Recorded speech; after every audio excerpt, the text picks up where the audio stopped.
aqui com a honra de estar do lado do professor Tal Ben Shahar, professor da aula mais disputada de Harvard, mestre da psicologia positiva, e tive a oportunidade também de fazer algumas perguntas para ele a respeito desse caminho da felicidade, de propósito, de conexão. So nice to meet you. Very good to be here, thank you.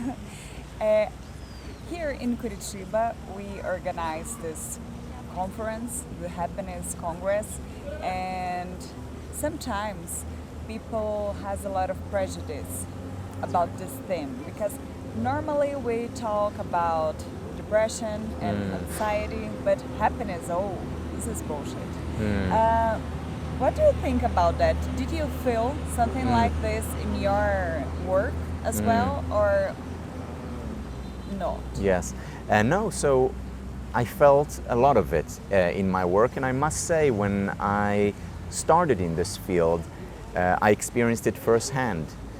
Because in many ways, if you think about it, for certainly the 20th century and as well as before, the whole self-help movement dominated the field of happiness.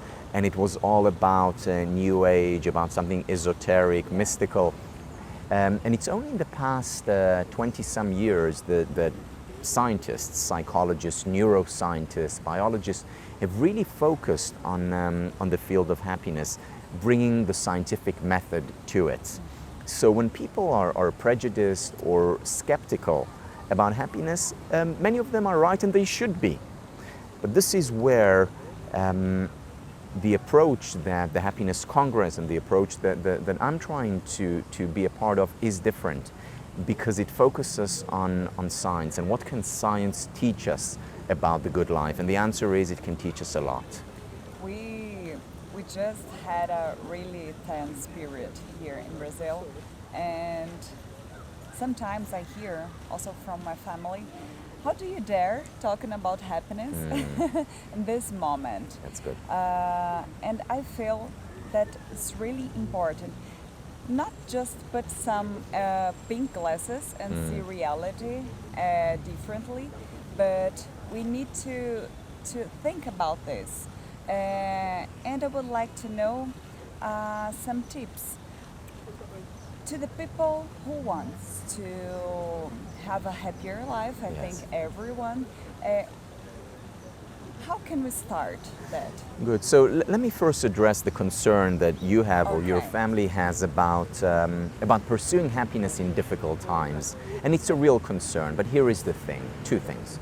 First of all, happiness is not about experiencing a constant high, always being happy and ignoring pain and suffering and sadness and anxiety and depression. Not at all. There are only two kinds of people who do not experience painful emotions, and they are the psychopaths and dead people.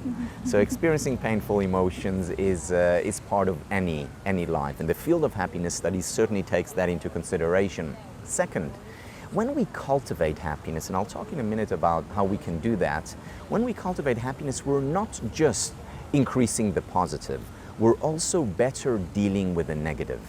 In other words, people who cultivate happiness or do things that contribute to happiness are also better at dealing with sadness and anxiety and depression and the challenges and the hardships of life. In other words, studying happiness actually makes us more resilient, better able to deal with challenges, difficulties, and hardships. So that is the benefit of studying happiness. It's not just for good times.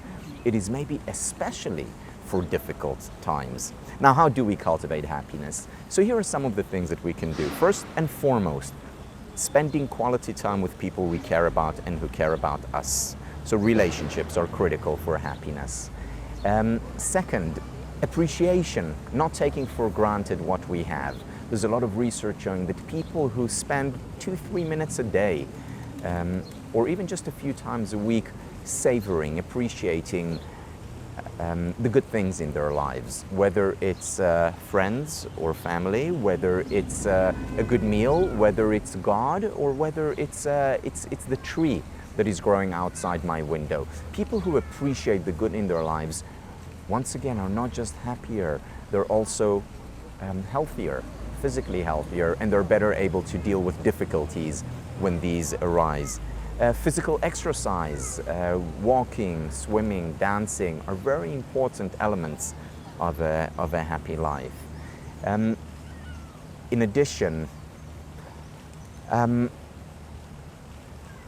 learning to focus on things, being present to life, whether it is listening, or whether it is while writing, or whether it is while walking outside or doing work. Learning to be more present, or sitting down and meditating. Learning to be more present in one's life contributes a great deal to happiness, and once again, not just to a happier life, it also contributes to being able to better deal with hardships, difficulties, depression and anxiety. Great, thank you so much. Thank you. De novo, né, prazer, uma honra ter a oportunidade de falar com uma pessoa que está trazendo luz a essa questão. Não adianta simplesmente estudar depressão, ansiedade, estudar as dores e ficar nisso, sem descobrir quais são os nossos gatilhos, para a gente conseguir ser mais feliz. E isso é sim possível e às vezes está nas coisas mais simples, nas pequenas coisas. Thank you again, Professor. Thank you.